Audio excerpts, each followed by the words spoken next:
Now, the British told us a lot of lies. They said there's no such thing as Dwarka. But now we have found Dwarka is there. It has gone underwater as it is predicted in Puranas. And now there had been an effort to take it up, but there is still a lot of work to be done. They said there is no such river as Saraswati, because Rig Veda has so many references to Saraswati, but very, very little reference to Ganga. So they said, look at this imaginary river called Saraswati and you're praying to it. Now, after digging, we find Saraswati has gone underground. It has been now located, and very soon Saraswati will again flow overground all the way from the mountains through Gujarat into the Bay of Bengal, into the Arabian Sea. So this is again a proof. So many things we said. Your Dholavira is another example.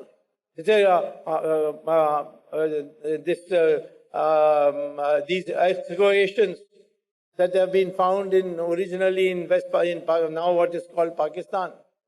That is not part of our culture. That is not so. It is now so that Harappa civilization goes down to as far down as Tamil Nadu.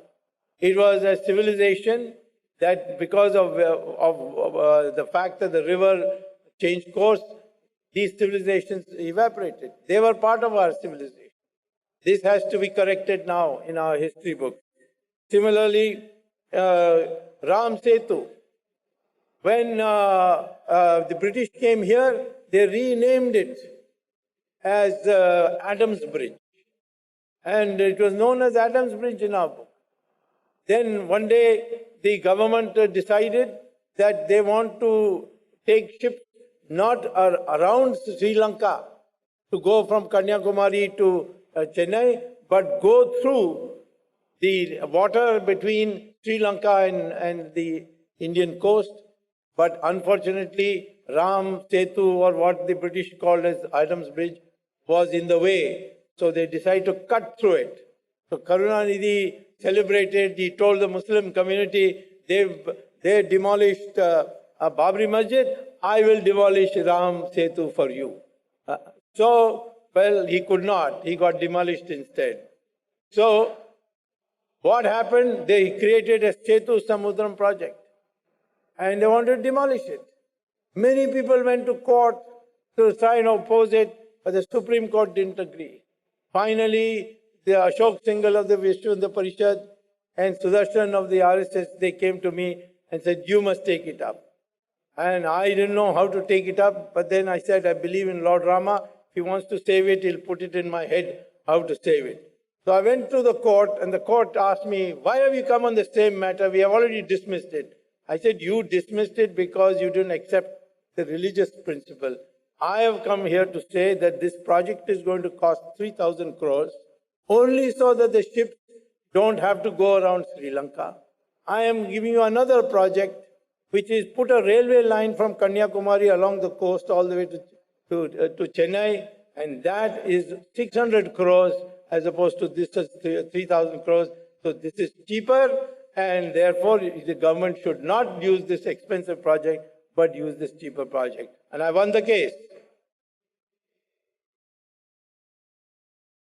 But even then, the court's judge, one of the judges, his name was Ravindran, he said to me, who will go to the middle of the ocean and pray? He asked me. Why are you making such a fuss about this Ram Setu? So I said, every morning I pray to Lord Surya, but I don't go to Surya and come back. Because in our concept, we can pray from a distance also. Of course, we can always go to Ram Setu. Now, I'm hoping that very soon the Prime Minister will declare that Ram Setu is a national heritage monument, and the government will make it possible for you to go there. And you also, if the Prime Minister comes here, tell him to do it quickly. Otherwise, I'll have to go to court again, like for Ram Temple. So, I'm saying these are things which are come from our history. We are now seeing it. And therefore, I'm asking you that whether in our country We should allow our differences to bog us down. No matter which part of the society you come, we are all equal, and how we should go forward, that is the important thing. And therefore, I would say that we have to now recognize that we are under threat. The whole world wants us to believe that we are not the ancient Hindu civilization, that we are a new country. We are not a new country. We are a new republic, but we are not a new country. Our national identity is the same. We are culturally one people. We should be one people. There were attempts made to separate us culturally. Culturally, you can be one country. Our identity, like the American identity and the British identity, is this is a Hindu civilization. Unlike other civilizations, it's a continuing civilization. And many others have joined us. They have contributed to us. But when Ganga flows, so many rivers join on the way. But the Ganga is known as Ganga right up to the Bay of Bengal, and it doesn't go by any other name. So the same way, the Hindu character of this country, no matter the fact that we have Zoroastrians are here, look at the great tradition of ours. The great tradition of ours is that the Parsis, who are known as Parsis here, lived in big numbers in Navsari. They came because of Islamic invasion of Persia. So they came to our country, and the people of Gujarat gave them a place to stay, and many of them from Sanjan went to Navsari, and then they became very important members of our society.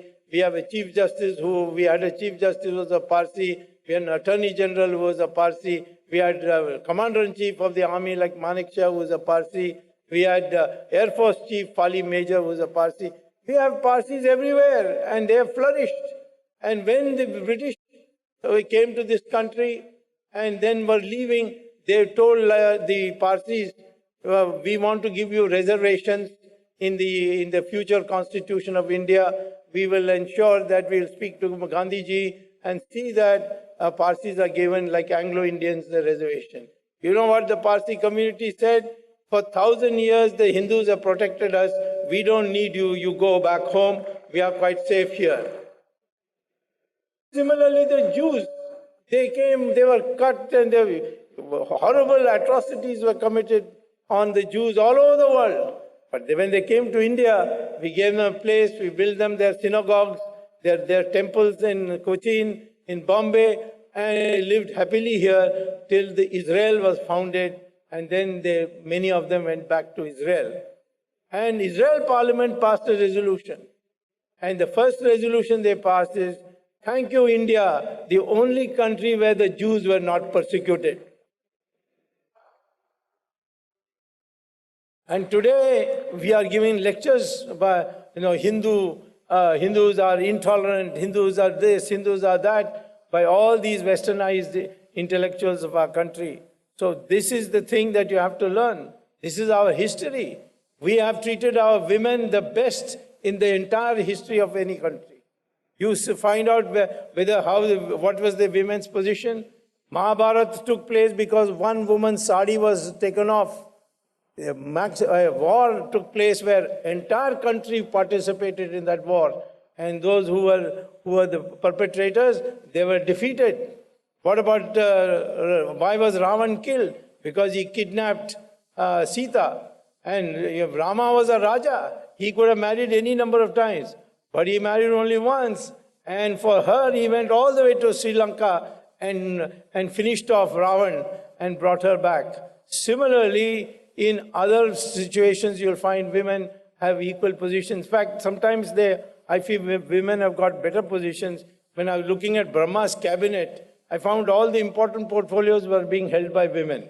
I found defense was with Durga, finance was with Lakshmi, and education was with Saraswati. So I asked an Acharya, what about male gods? There are no portfolio. He said, yes, one portfolio, information broadcasting to Narad Muni. This is our tradition. Rani Jhansi. Do you know any other country where women have led armies? This is not only an exception. In Karnataka, Rani Chennamma, she also led all through. Or they were advisors, like Shivaji's mother. She used to advise him on strategy. This is the position women had. We lost it because of these invasions that took place. And now we need to restart the whole thing. We were the most developed country in the world. We were the most intelligent people in the world. We produced mathematics, we produced science, surgery, medicines, all kinds of things. People from all over the world used to come. That pride you must have. And that pride of being one Indian. That must come, and see that the world attempts to divide us and create division and to give a bad name to any praise of Hinduism. You will get a bad name as a communal man, as an obscurantist, as a man who wants to kill the minorities.